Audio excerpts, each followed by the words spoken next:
फातिमा की रानी माँ, प्रभु यीशु की माँ, आसरा तू ही है माँ।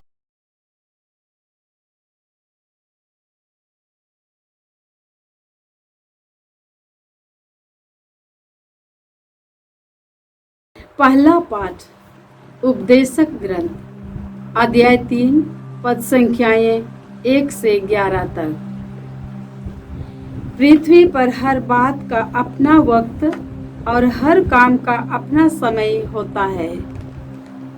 जन्म लेने का समय और मरने का समय, रोपने का समय और पौधा उखाड़ने का समय, मारने का समय और स्वस्थ करने का समय, गिराने का समय और उठने का समय, रोने का समय और हंसने का समय, विलाप करने का समय और नाचने का समय, पत्थर बिखेरने का समय और पत्थर एकत्र करने का समय, आलिंगन करने का समय और आलिंगन नहीं करने का समय, खोजने का समय और खोने का समय, अपने पास रखने का समय और फेंक देने का समय, फाड़ने का समय और सीने का समय, चुप रहने का समय और बोलने का समय, प्यार करने का समय और बैर करने का समय, युद्ध का समय और शांति का समय। मनुष्य को अपने सारे परिश्रम से क्या लाभ? ईश्वर ने मनुष्यों को जो कार्य सौंपा है, मैंने उस पर विचार किया। उसने सब कुछ उपयुक्त समय के अनुसार बनाया है। उसने मनुष्य को भूत और भविष्य का विवेक दिया है, किंतु ईश्वर ने प्रारंभ से अंत तक जो कुछ किया, उसे मनुष्य कभी नहीं समझ सका। प्रभु की वाणी। ईश्वर को धन्यवाद। भजन अनुवाक्य। प्रभु मेरी चट्टान धन्य है, प्रभु मेरी चट्टान धन्य है। प्रभु मेरी चट्टान धन्य है। वह मुझे प्यार करता और सुरक्षित रखता है। वह मेरा गढ़ है, मेरा मुक्तिदाता, मेरी ढाल और मेरा शरण स्थान। अनुवाक्य। प्रभु मेरी चट्टान धन्य है, प्रभु मेरी चट्टान धन्य है। ये प्रभु, मनुष्य क्या है जो तू उसकी देखभाल करे? आदम का पुत्र क्या है जो तू उसकी सुधि ले? मनुष्य जो श्वास के सदृश है, उसका जीवन छाया की तरह मिट जाता है। अनुवाक्य। प्रभु मेरी चट्टान धन्य है, प्रभु मेरी चट्टान धन्य है। जय घोष। हालेलुया। मानव पुत्र सेवा करने और बहुतों के उद्धार के लिए अपने प्राण देने आया है। हालेलुया। प्रभु आप लोगों के साथ हो और आपकी आत्मा के साथ। संत लूकस के अनुसार प्रभु यीशु ख्रिस्त का पवित्र सुसमाचार। हे प्रभु तेरी महिमा हो। अध्याय 9 पद संख्याएं 18 से 22। किसी दिन प्रभु यीशु एकांत में प्रार्थना कर रहे थे और उनके शिष्य उनके साथ थे। यीशु ने उनसे पूछा, मैं कौन हूँ? इसके विषय में लोग क्या कहते हैं? उन्होंने उत्तर दिया, यूहन्ना बपतिस्ता, कुछ लोग कहते हैं एलियस, और कुछ लोग कहते हैं प्राचीन नबियों में से कोई पुनर्जीवित हो गया। यीशु ने उनसे कहा, और तुम क्या कहते हो कि मैं कौन हूं? पेतरुस ने उत्तर दिया, ईश्वर के मसीह। उन्होंने अपने शिष्यों को कड़ी चेतावनी दी कि वे यह बात किसी को भी नहीं बताए। उन्होंने अपने शिष्यों से कहा, मानव पुत्र को बहुत दुख उठाना होगा, नेताओं, महायाजकों और शास्त्रियों द्वारा ठुकराया जाना, मार डाला जाना होगा और तीसरे दिन जी उठना होगा।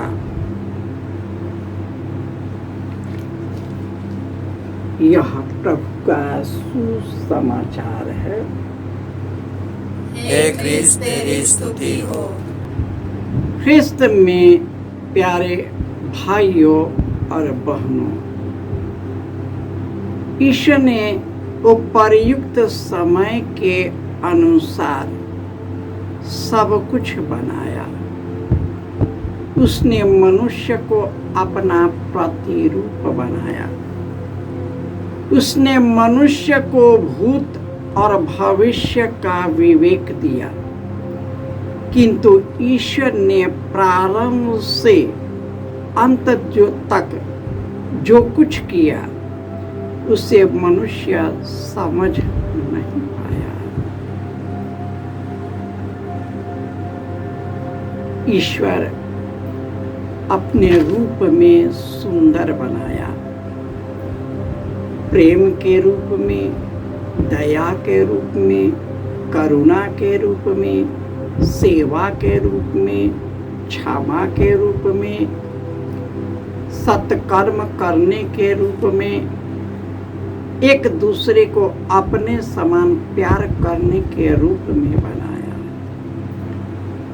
लेकिन जब हम ईश्वर से अलग हो गया पाप के कारण, कि इस संसार के पाप में फंस गया और उनको समझ नहीं पाया, इसलिए ईश्वर ने अपने पुत्र यीशु को भेजा।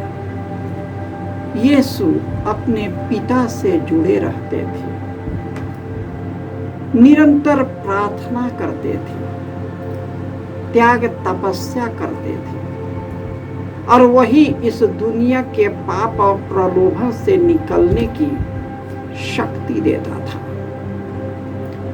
यीशु प्रार्थना करने के बाद अपने शिष्यों से पूछता है और हमसे भी पूछता है कि तुम लोग मेरे बारे में क्या सोचते हो, क्या जानते हो? कुछ लोग कहते हैं यूहन्ना बपतिस्ता, कुछ लोग कहते हैं एलियस, और कुछ लोग कहते हैं नबियों में से कोई जीवित हो गया। परंतु यीशु पेतरुस से पूछता है, आप कौन हैं? आप ईश्वर के पुत्र हैं। यीशु ने उसकी प्रशंसा की, धन्य हो तुम सिमोन, क्योंकि यह सच्चाई कोई नीरे मनुष्य संसार के लोग नहीं, लेकिन मेरे पिता ने तुझ पर प्रकट किया। इसलिए जान लो कि मानव पुत्र को, जो ईश्वर का पुत्र है, इस संसार में बहुत दुख उठाना पड़ेगा। शास्त्रियों और फरीसियों के द्वारा, शासकों के द्वारा मार दिया जाना होगा और तीसरे दिन जी उठना होगा। यह दुनिया पाप का है, यह दुनिया दुश्मनी का है, ईर्ष्या और लालच का है। यह दुनिया इस दुनिया के चीजों पर ही अपना विश्वास रखता है। इसी दुनिया को भगवान मान चुका है, इसी दुनिया को सब कुछ मान चुका है और ईश्वर को अपने से निकाल दिया है। इस दुनिया में रहते समय हर काम का अपना समय होता है। जन्म लेने का, मरने का, रोपने का, उखाड़ने का, मारने का समय, स्वस्थ होने का समय, गिराने का समय, उठाने का समय, रोने का समय, हंसने का समय, विलाप करने का समय, नाचने का समय, सब कुछ का अपना समय। समय के अनुरूप यह जिंदगी चलता है। समय के अनुरूप हम चलते हैं और समय के अनुरूप जन्म लेते हैं। समय के अनुरूप हम बढ़ते हैं। समय के अनुरूप हम बुढ़ापे में जाते हैं। समय के अनुरूप मर जाते हैं। इसी समय का सदुपयोग करना है। यीशु पूछते हैं कि तुम लोग क्या कहते हो? उन्होंने ऐसा ही हम लोग को नहीं भेजा, पवित्र आत्मा के वरदानों से भर दिया, अपने शक्ति और सामर्थ्य भर दिया है और उससे एक होने की भी शक्ति दिया है। लेकिन हम तर्क वितर्क और कई प्रकार के दुष्टता के कारण ईश्वर को समझ नहीं पाए और कोई समझ भी नहीं पाएगा। तभी जब हम प्रार्थना में उनके साथ एक होंगे, उनके साथ जुड़ जाएंगे, पवित्र आत्मा सक्रिय रूप से कार्य करने लगेगा और हमें ईश्वर के ओर उन्मुख करेगा और हमारे द्वारा महान महान कार्य करेगा। इसलिए पूर्ण रूपेण अपने आप को समर्पित करें, यीशु को धारण करें, उनको स्वर्ग से उतरी हुई रोटी के रूप में जो मसीह बन गए, हमारा उद्धार किया, मुक्ति किया, उसी को हम धारण करें, उसी के अनुरूप जिए और सब कुछ ईश्वर को समर्पित कर दे। जय यीशु।